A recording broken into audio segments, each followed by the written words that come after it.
Hi, anyone seeing this lamp for the first time would think it is a lamp, but let's have a closer look. There's the package it came in, and look what it says on there: 240 volts, 150 volts, 0.5 amp, B22, which is the standard bayonet cap, but D3, that shows a slight modification to the cap, which I will show you. Made in Holland. You got the type number there.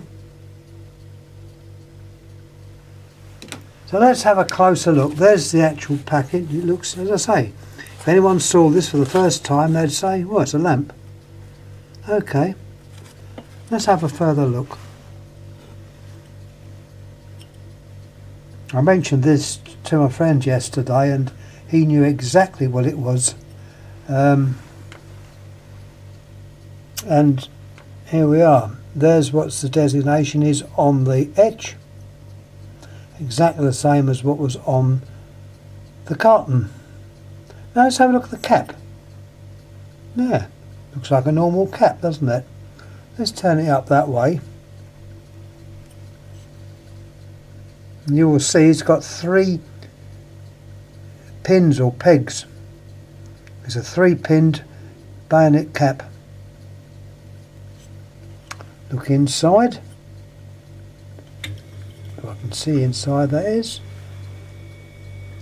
Should be able to. Just looks like a normal lamp. Looks like a normal filament to a normal lamp. Looking at it, you'd say, oh, it's one of those half silver jobs. But no. I'll tell you what this is and how I first come across these. When I joined the post office, or the GPO as it was in those days, one of my tasks or jobs was to go out with another person learning all the different aspects of the job, and one of the jobs was to repair phones. We went to one place in Mitcham. I don't think they're there still, it's a pity, but anyhow I went to a watchmaker, or well, watchmaker. He used to clean watches, and he's done a very good job actually. Anyhow, I waffled off into history and that. Anyhow, let's get right to the chase. He had over his workbench a fluorescent lamp, straight tube, 40 watts I believe it was at the time, and he said to me, oh, I've had to move this lamp to another work area, but he said it was all wired up, so I disconnected it, but I made sure I wrote it all down. And he said there was also a light bulb on it. I said, oh. Well, anyhow, this is what this is. It's actually a ballast lamp. I think they're quite rare, and the fittings are probably even rarer still. As rare as hen's teeth, you'd say, and hens don't have teeth. Or there's another rude comment about rocking horses, but we won't go to that one. Yeah,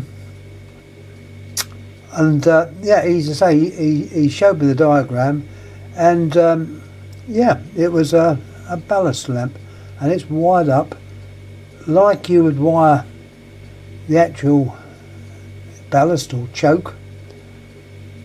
You have your mains coming in through this lamp to one end of the tube. The other contact on the other end you would take to a normal starter, return that back to the other end, and the other end would go back to the mains. So this is what it is.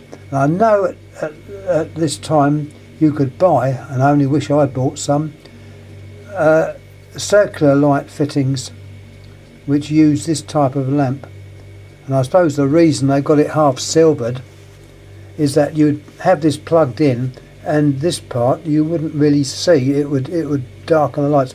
Okay, they did light a bit, the initial lighting as it flickered to operate the starter switch.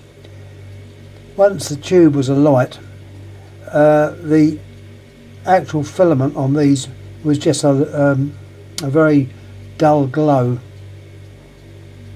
So that's what that is, and as I say, any comments please make.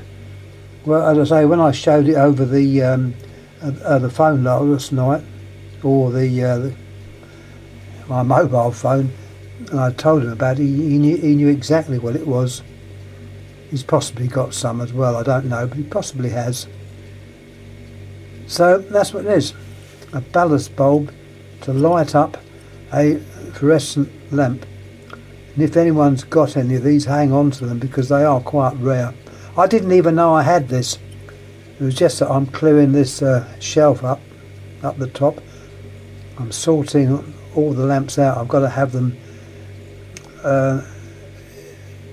presented so we can look at them and sort them out.